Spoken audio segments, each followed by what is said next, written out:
As repetições didáticas, elas são tratadas na palavra de Deus como algo que é segurança para aqueles que estão ouvindo. Então nós não podemos deixar de tratar as coisas de Deus dentro do crivo daquilo que é segurança.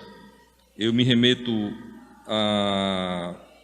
no capítulo 3 de Filipenses, versículo 1, como essa fundamentação didática para a repetição. A palavra de Deus diz, no versículo 1, finalmente, irmãos meus, regozijai-vos no Senhor, não me aborreço de escrever-vos as mesmas coisas, e é segurança para vós.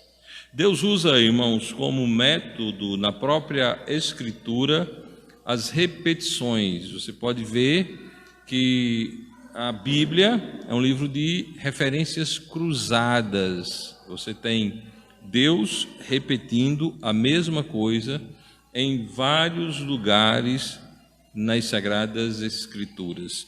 O exemplo bem interessante encontra-se na repetição em Gênesis da história da criação. Bom, apresentado esse argumento didático, eu vou então anunciar o assunto que trataremos hoje pela manhã. O assunto que nós abordaremos mais uma vez hoje pela manhã, e é segurança para vós, é o assunto central das Escrituras, que é a salvação concedida gratuitamente, salvação eterna, salvação de natureza eterna e salvação incapaz de ser perdida. Salvação incapaz de ser perdida. Ou seja, o crente salvo, ele é uma única vez salvo e salvo para sempre. Ontem eu conversava com o pastor Walter e ele compartilhava de uma narrativa que lhe havia sido apresentada por uma pessoa que se apresenta como crente, e ela narrava a história de uma pessoa que havia falecido. E na narrativa ela dizia o seguinte: olha, pastor, fulano morreu. Fulano encontrava-se desviado, mas ele morreu reconciliado. Ele se reconciliou com Cristo poucas horas antes da sua morte. Preste atenção na linguagem. Reconciliou-se com Cristo. O homem é um crente, na narrativa. Esse homem estava desviado, e esse homem reconciliou-se com Cristo poucas horas antes da morte. O que está errado nessa narrativa? Qual é o erro nessa história? Qual é o erro nessa história? A palavra reconciliação, ela não pode ser aplicada para um salvo, depois de salvo, o que diz respeito a Cristo. O salvo pode reconciliar-se com a igreja, ele foi desmembrado da igreja, e ele pode reconciliar-se com a igreja. Ele pode voltar à comunhão com o Senhor, mas ele não pode ser novamente reconciliado, porque quando nós cremos em Jesus, nos foi dado a paz com Deus, e essa paz que nós temos com o Senhor, ela é incapaz de ser perdida. Certo? Vamos até Romanos, a epístola de Paulo aos Romanos.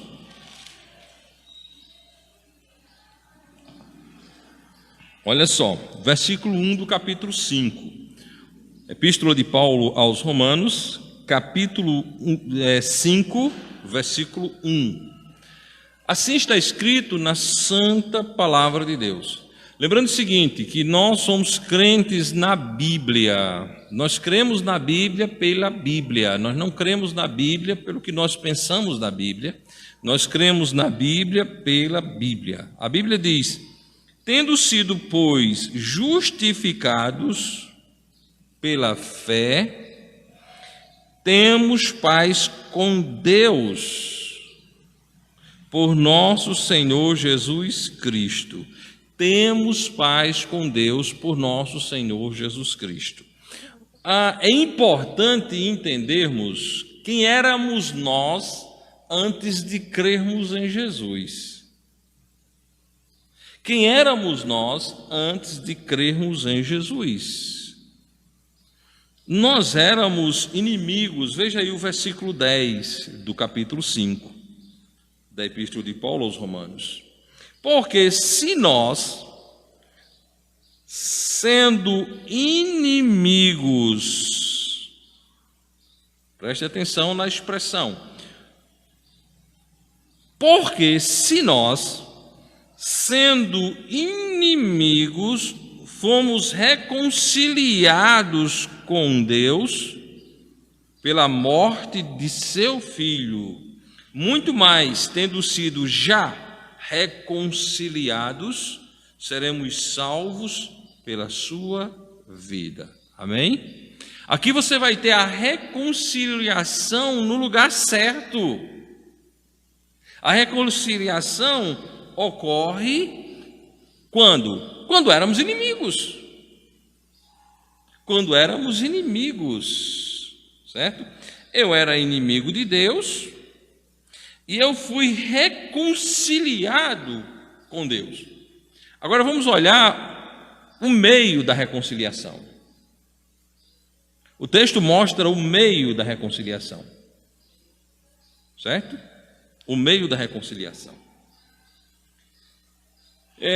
Na escola dominical é necessário estarmos atentos aos detalhes, porque na escola dominical nós vamos aprender a base para que lá em casa estejamos lendo a Bíblia e essa base vá nos norteando a estarmos crescendo. Então nós enquanto crentes literalistas, nós precisamos entender as palavras. Entender palavras, certo?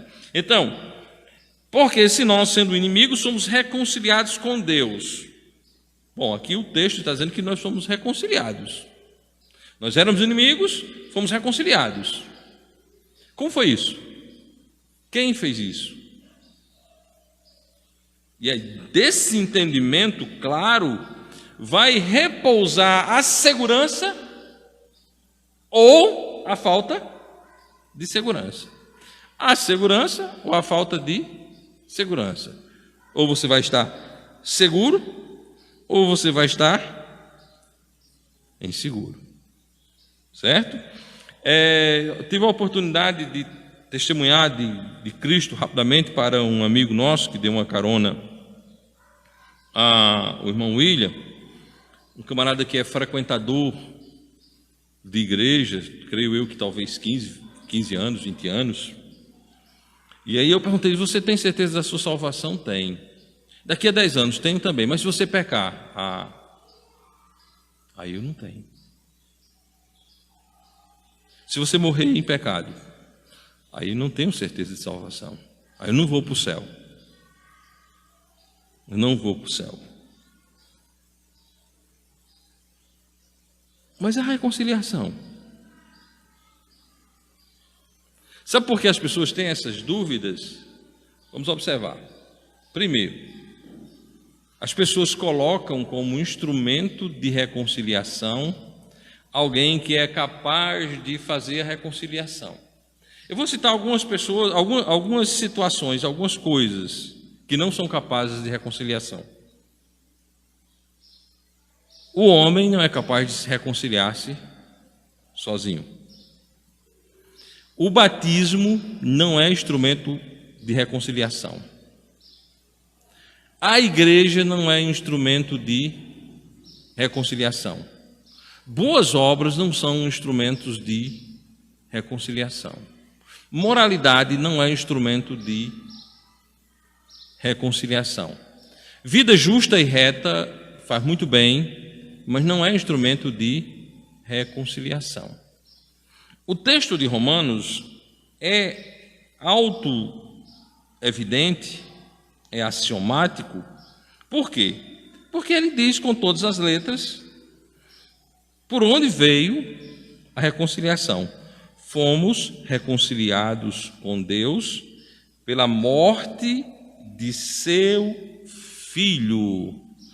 Eu fui reconciliado com Deus, tu foi reconciliado com Deus, nós somos reconciliados com Deus por quem? Pela morte de seu Filho. Eu não posso me reconciliar com Deus novamente, porque para isso era necessário matar Jesus novamente. Isso chama-se vilipendiar o sangue de Cristo. Chama-se pisar no sangue de Cristo. Chama-se tripudiar da aliança eterna feita por Deus no sangue de Jesus. Então, nós somos reconciliados pela morte de seu Filho. A morte de Cristo sela a nossa reconciliação.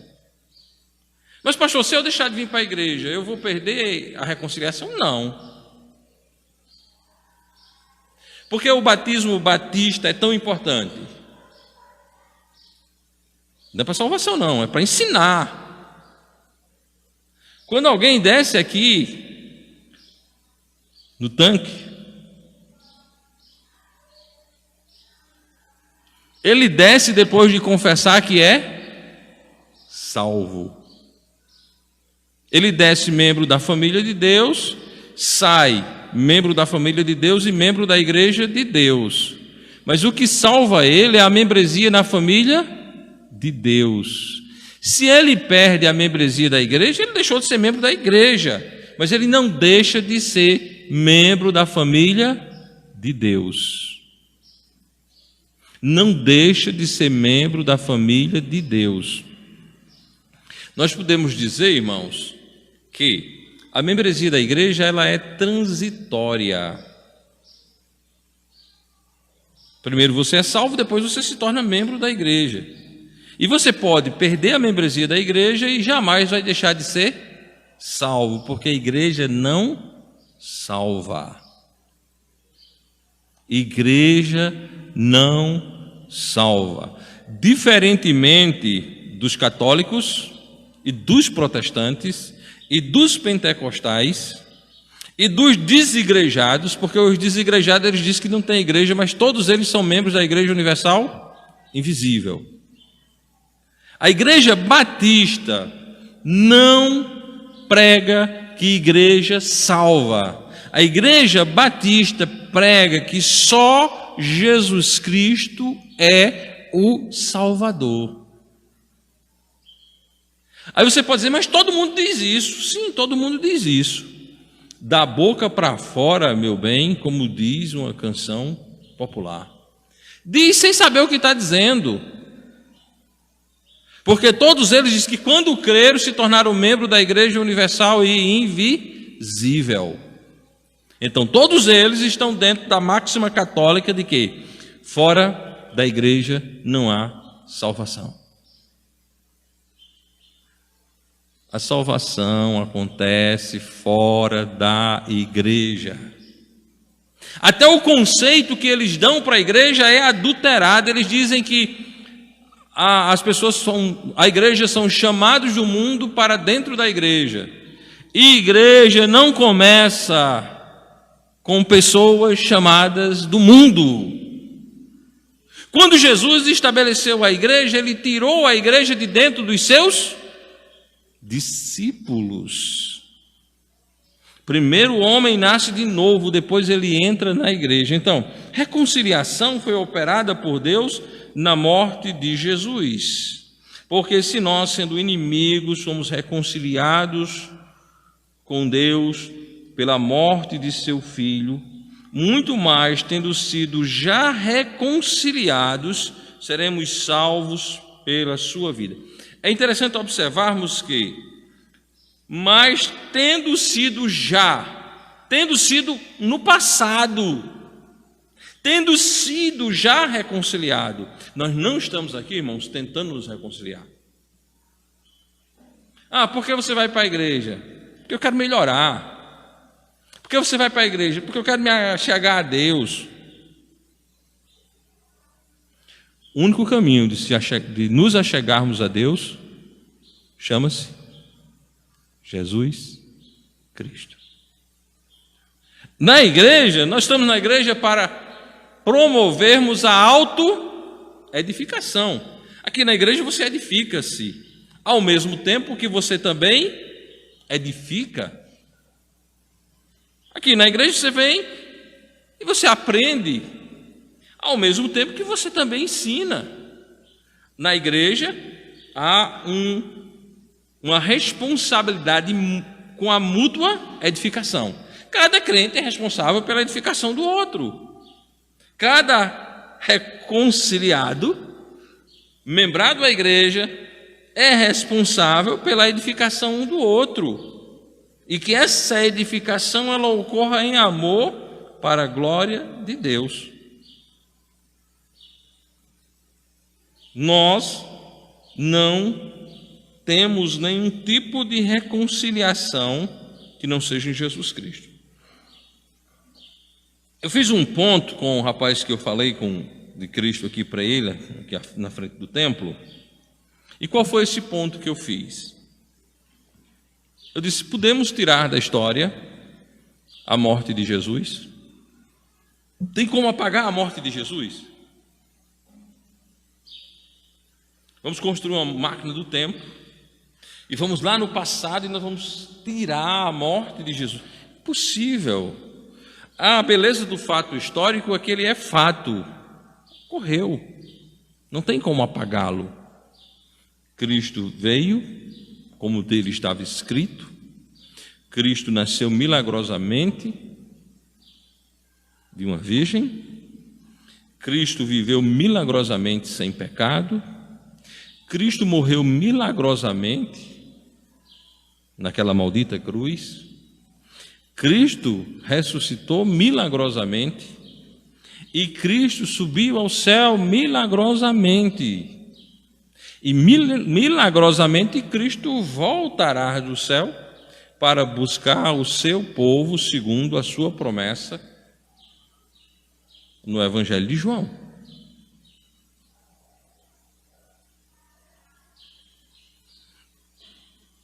Cristo morreu uma vez por nossos pecados.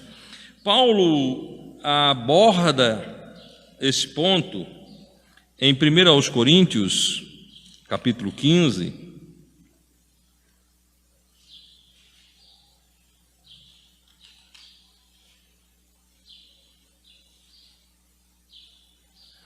No versículo 3 do capítulo 15,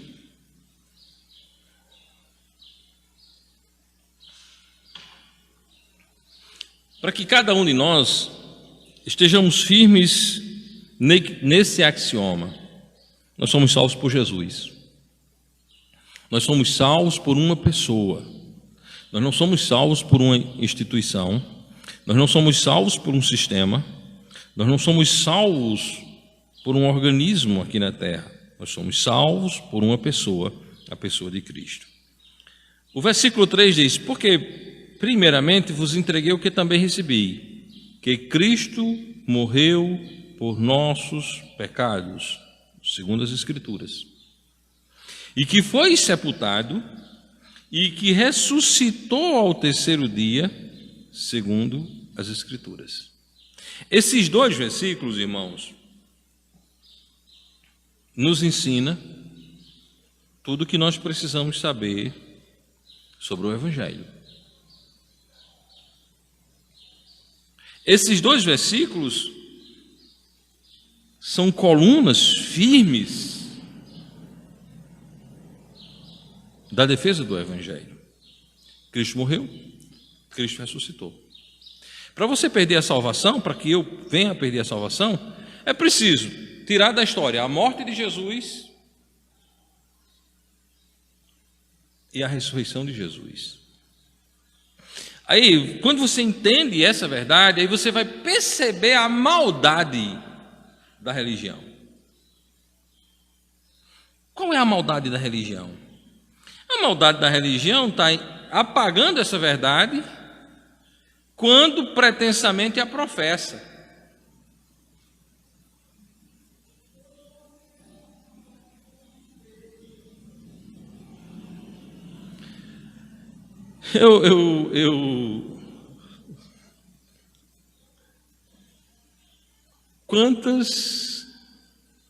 Quantos milhões de litros de cachaça o povo não bebeu agora, comemorando o nascimento de Jesus?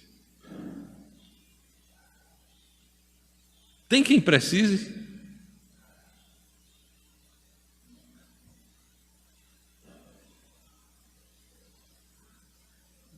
Por que eu estou fazendo essa colocação? Porque as pessoas confundem calendário com Bíblia. Calendário é uma coisa. Eu não sou nem um pouco contra o Natal comercial, sou a favor. O Natal comercial é bom demais. Mas não existe Natal evangélico, muito menos batista, não é? Mas eu estou fazendo só esse ponto. As pessoas estão aí falando em Jesus, enchendo a cara de cachaça para comemorar um pretenso nascimento de Jesus. Neto, teu aniversário foi dia 25, não foi? 24, né? 24. Tu aceitaria uma comemoração do teu aniversário banhado a cachaça? Se, digamos assim, eu e o William e Ramiro vamos fazer uma homenagem a Neto aqui, vamos fazer uma festa, aí vamos buscar Neto. Quando tu chegasse no ambiente, estivesse cheio de cachaçaria, tu ficaria? Eu só estou dando uma amostragem fragmental de que o Natal dos bêbados não pode ser relacionado, associado a Jesus Cristo. É o Natal dos bêbados e dos religiosos, não do Senhor e Salvador Jesus Cristo. Mas por que eu estou dando esse rápido adendo? Para mostrar que falar o nome de Jesus, todo mundo fala, meus irmãos. Todo mundo fala. Todo mundo fala.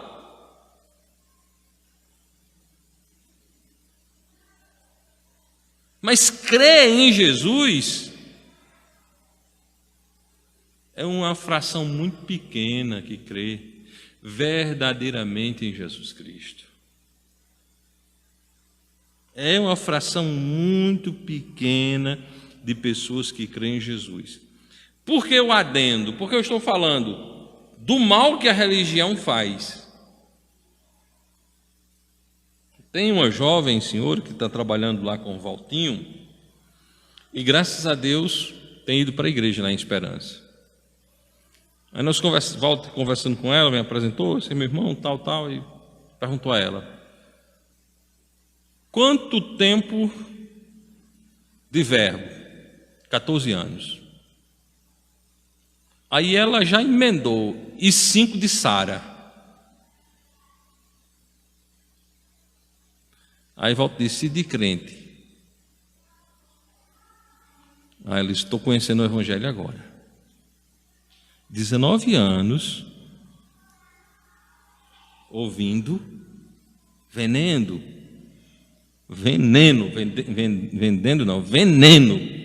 ouvindo veneno.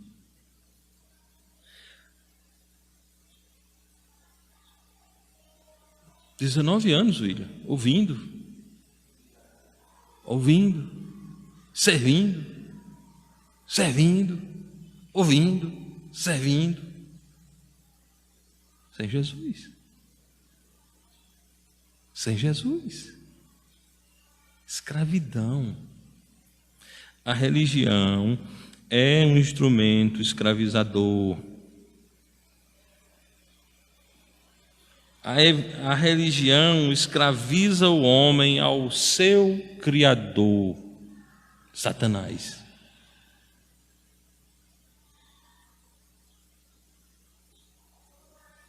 Jesus liberta o homem da condenação eterna do inferno e ainda o deixa livre para viver para Cristo. Conhecereis a verdade e a verdade vos libertará. Os verdadeiros adoradores adorarão o Pai em espírito e em verdade. Uma vez, há um tempo atrás, um oponente, uma pessoa, às vezes tem pessoas que têm uma certa amizade ou que conhece a gente, né? Uma pessoa que me conhecia há muito tempo e que é oponente do Evangelho, por ser líder de uma das múltiplas chamadas igrejas do movimento pentecostal, ele chegou para mim e disse: rapaz, é o seguinte, com essa mensagem que tu prega aí, tu não vai conseguir nada na vida. Se eu não estou a conseguir nada na vida mesmo. Aí ele chegou a dizer o seguinte: olha, mesmo que eu cresça do jeito que você crê, eu não pregava do jeito que você prega. Porque quando tu diz que a igreja não salva, que o crente é uma vez salvo, salvo para sempre, as pessoas ficam livres. Eu disse: meu amigo, o evangelho faz o quê? Mas não pode ser assim. A pessoa tem que dar de pregar de um jeito que as pessoas fiquem independentes. Não, rapaz, a gente prega, quem for de Deus fica, quem não for, melhor que não fique. Irmãos, imagina um incrédulo aqui no nosso meio. Eu vou dizer uma coisa a vocês: se eu fosse incrédulo e viesse para aqui, eu não vinha. Mas se você fosse incrédulo e viesse para aqui, eu não vinha. Se eu fosse incrédulo e viesse para aqui, eu não ficava, meu irmão. Porque para incrédulo isso aqui é muito ruim. O camarada está dizendo, está escutando aqui que rapaz, eu mereço inferno. Que cabia sem vergonha esse pastor aí, tá dizendo, merece inferno. Aí vem Neto cantar e canta aquele: salvo. Olha o outro dizendo que é salvo. Quem vai ganhar nada, rapaz. Isso no coração do incrédulo fica uma agonia. Certo? Dá uma agonia terrível. Porque o incrédulo não gosta dessa mensagem. E não pode gostar mesmo não, rapaz. Agora, se eu chego para o incrédulo: ó, meu amigo, olha, você tenha muito cuidado, porque você pode morrer a qualquer momento, e se você morrer em pecado, você está condenado. É mesmo? O incrédulo é escravo do diabo, e o incrédulo gosta de ser escravizado. O incrédulo gosta de ser escravizado. O incrédulo gosta de ser escravizado. Enquanto a mensagem do Evangelho glorifica somente a Jesus, a mensagem que o incrédulo gosta glorifica a Ele em primeira instância e em primeiro lugar. É Ele que está construindo a sua redenção. Nós pregamos que Cristo morreu por nossos pecados. Nós pregamos que Cristo ressuscitou para nossa justificação. Romanos capítulo 4, versículo 25, o qual por nossos pecados foi entregue.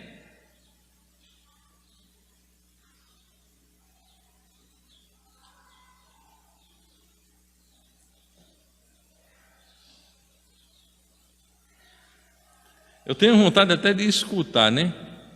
Aqueles cravos sendo postos, fixados no Senhor. Foi por minha culpa. Foi por sua culpa. Ele nos amou. E Ele se entregou por nós. Por nossos pecados foi entregue. Cada sofrimento de Jesus ali, irmãos, foi por nossos pecados. Aí vem um gaiato querer desmanchar isso, rapaz.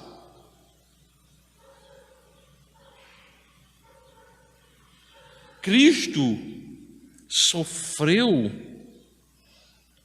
por nossos pecados, o qual por nossos pecados foi entregue e ressuscitou para nossa justificação. Irmão, se Jesus só tivesse morrido,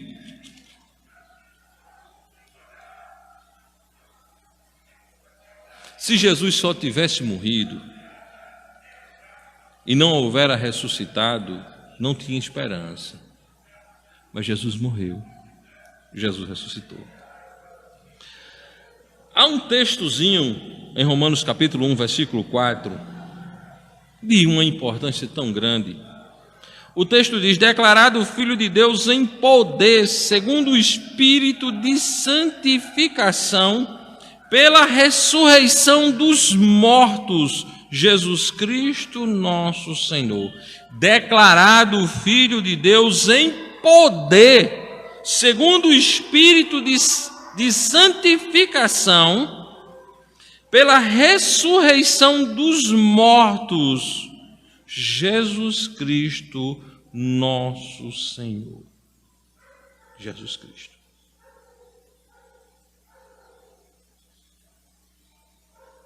Jesus Cristo. Jesus Cristo tem a sua certidão de confirmação de tudo que ele disse é verdade, tudo que ele fez, o fez por ser Filho de Deus na ressurreição. Na ressurreição. Jesus ressuscitou para nossa justificação. Meus amados irmãos, falar do Evangelho de Cristo, mostrar que o crente é uma vez salvo e salvo para sempre, é exatamente mostrar, elevar, dar notoriedade, dignificar, engrandecer a Jesus. Pregar o Evangelho, irmãos, é mostrar Jesus, Jesus, Jesus. É Cristo, irmãos. Cristo. Eu, dentro das minhas limitações, graças a Deus, tenho uma grande dificuldade em pregar qualquer coisa que não seja Cristo. Se eu vou falar sobre missões, eu falo de Jesus. Se eu vou falar de eclesiologia, eu falo de Jesus. Se eu vou falar de escatologia, eu falo de Jesus. Se eu for falar de mordomia, eu falo de Jesus. Por quê, irmãos? Em uma igreja batista, nós falamos de Jesus. Nós pregamos Jesus. Nós pregamos Cristo pelos nossos pecados. Cristo pela nossa reconciliação. Cristo pela nossa glorificação. Cristo, aquele que cuida da nossa vida. Cristo morreu pelos ímpios. É interessante esse capítulo 5 de Romanos, essa sequência do 1 ao 11 é uma sequência riquíssima. E é uma sequência que nós crentes devemos nos alimentar. Pois às vezes as pessoas, mas pastor, vai ler a mesma coisa? Não, não vai ler a mesma coisa não. É que você muda a mistura, não é? Um dia é frango, um dia é bife doião, um dia é carne, mas você não muda o feijão e o arroz. É quase todo dia. E é segurança para seu corpo. Tem algumas passagens da Bíblia que nós devemos estar com elas sempre em nossa mente. E essa é uma das passagens que nos ensina demais. E aqui no versículo 6 diz: porque Cristo, estando nós ainda fracos, morreu a seu tempo pelos ímpios. Jesus não morreu por sua bondade, irmãos. Jesus não morreu por nossa bondade. Jesus não morreu pela minha bondade. Jesus não morreu pela sua bondade. Jesus morreu pelos ímpios. Jesus morreu pelos ímpios, pelos inimigos de Deus. Pelos inimigos de Deus. A morte de Cristo, ela é necessária e ela ocorre por causa dos ímpios.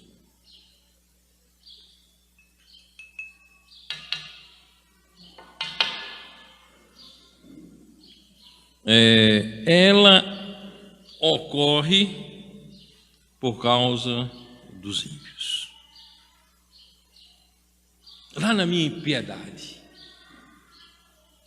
E é interessante dizer e destacar que não é na impiedade tão somente prática, é na impiedade de natureza, a natureza pecaminosa, a natureza ímpia. Cristo morreu pelos ímpios. Porque Cristo, estando nós ainda fracos, morreu a seu tempo pelos ímpios. Cristo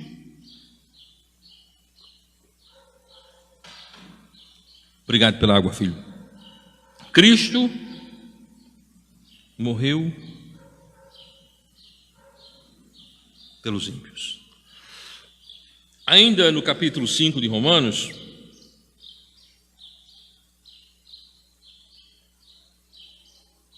versículo 15.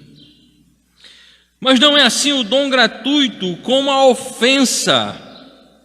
Porque se pela ofensa de um morreram muitos, muito mais a graça de Deus, o dom pela graça, que é de um só homem, Jesus Cristo, abundou sobre muitos.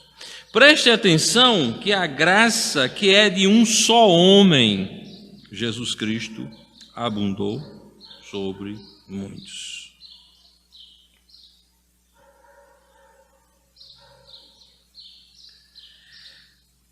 É extremamente necessário entendermos que nós somos salvos por Jesus,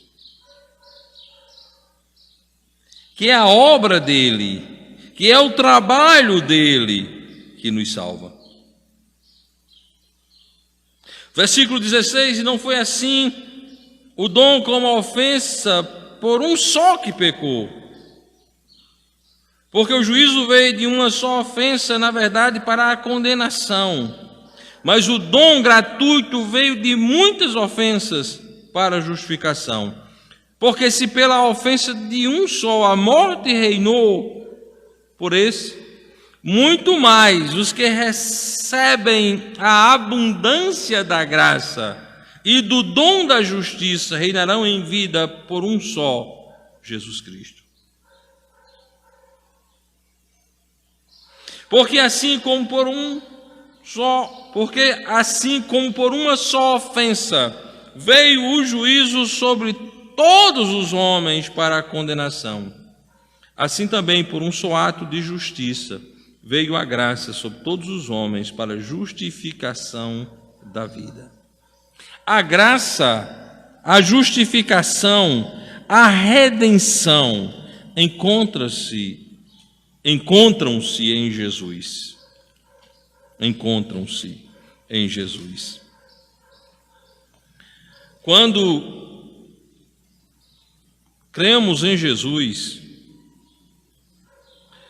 nós estamos plenamente seguros para a honra e glória tão somente de Deus. Quando nós cremos em Jesus, nós estamos dentro de uma aliança eterna, incapaz de ser desfeita. Paulo traz em mente esse fato quando ele mostra a supremacia da promessa sobre a lei. No capítulo 3 da sua epístola aos Gálatas, Paulo mostra muito dessa obra do Senhor, dessa obra que Cristo fez por nós. No versículo 15 ele diz: irmãos, como homem falo, se a aliança de um homem for confirmada, ninguém a anula nem a acrescenta. Perdemos muito nessa sociedade contemporânea no que diz respeito à importância das alianças, dos tratados, dos pactos. Hoje as alianças são feitas como se para serem descumpridas. Mas no regulamento eterno e sagrado que é operado pelo Senhor, uma aliança, mesmo sendo feita entre homens, ela não pode ser anulada. E a aliança da salvação, ela é feita por Deus, e o juramento,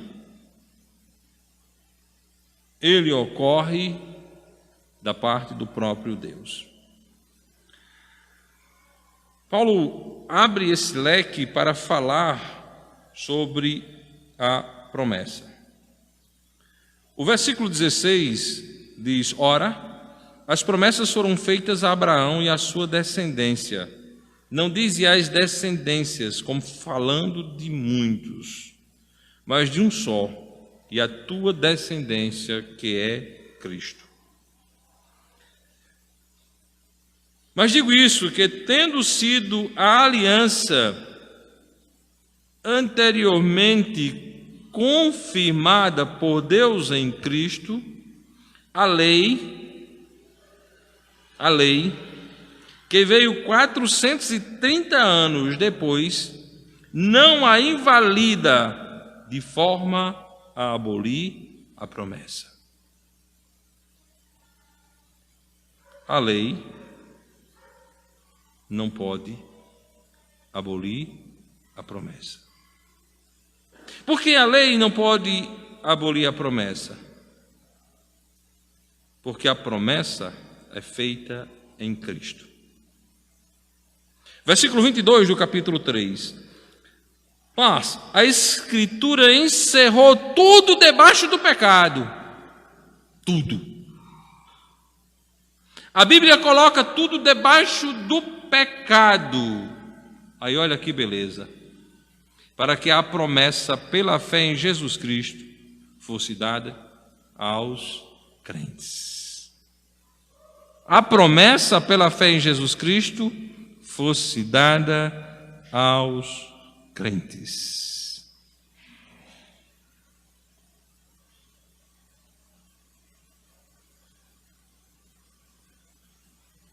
Dada aos crentes. Eu quero usar mais 2 ou 3 versículos desse capítulo. Primeiro eu quero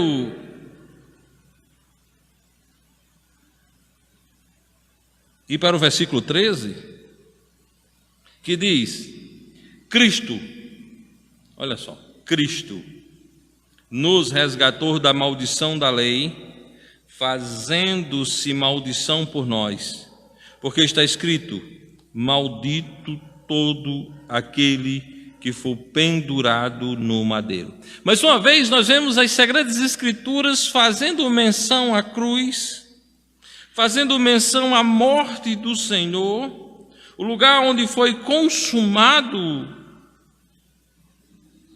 o pagamento pelo meu pecado,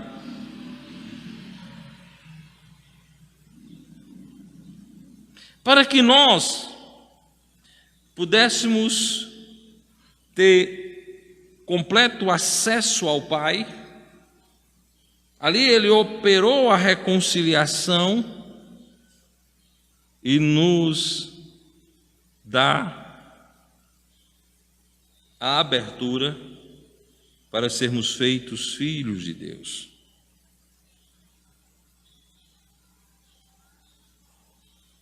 Versículo 26 diz: porque todos sois filhos de Deus pela fé em Jesus Cristo. Todos são feitos filhos de Deus pela fé em Jesus Cristo.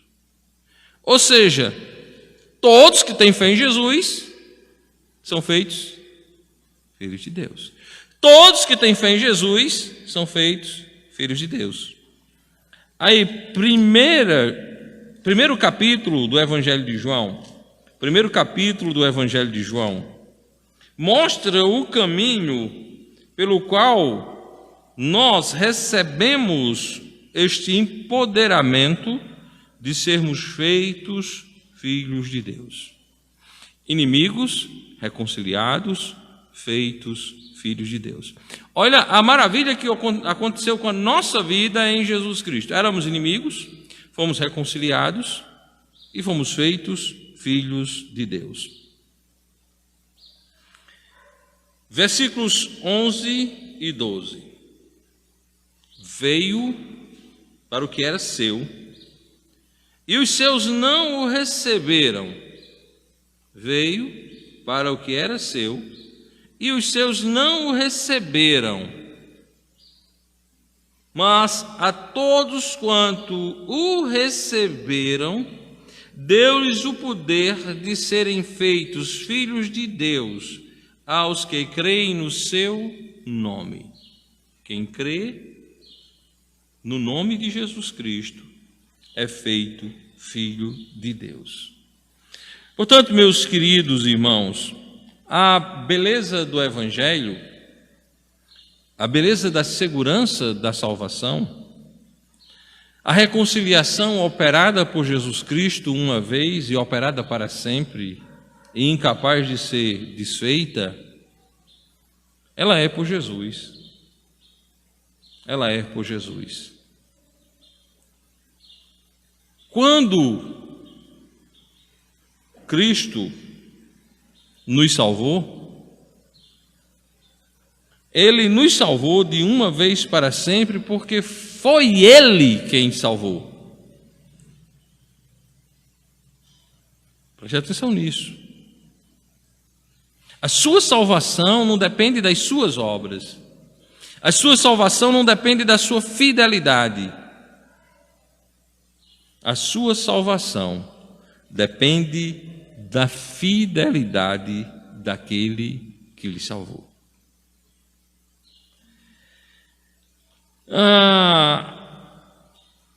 Judas nos diz algo muito interessante, e eu quero ir até Judas.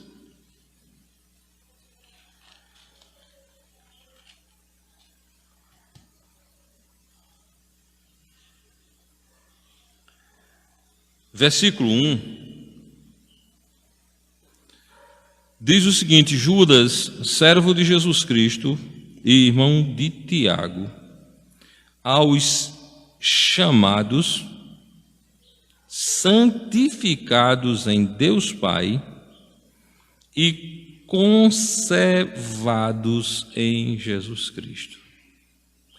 A nossa salvação, ela não é conservada por nós mesmos, ela não é conservada pela igreja do nosso Senhor e Salvador Jesus Cristo, a igreja bíblica, portanto batista, a qual nós fazemos parte. Não. Nós somos conservados pelo próprio Jesus. E aqui está a beleza da nossa salvação. É que nós a obtemos por meio da graça. Ou seja, sem merecimento, porque pela graça sois salvos. Nós obtivemos a nossa salvação sem merecimento. E quem a conserva para nós é o Senhor, pois nós não somos capazes em nós mesmos de conservarmos a nossa salvação. Então nós somos conservados pelo nosso Senhor e Salvador Jesus Cristo. Amém?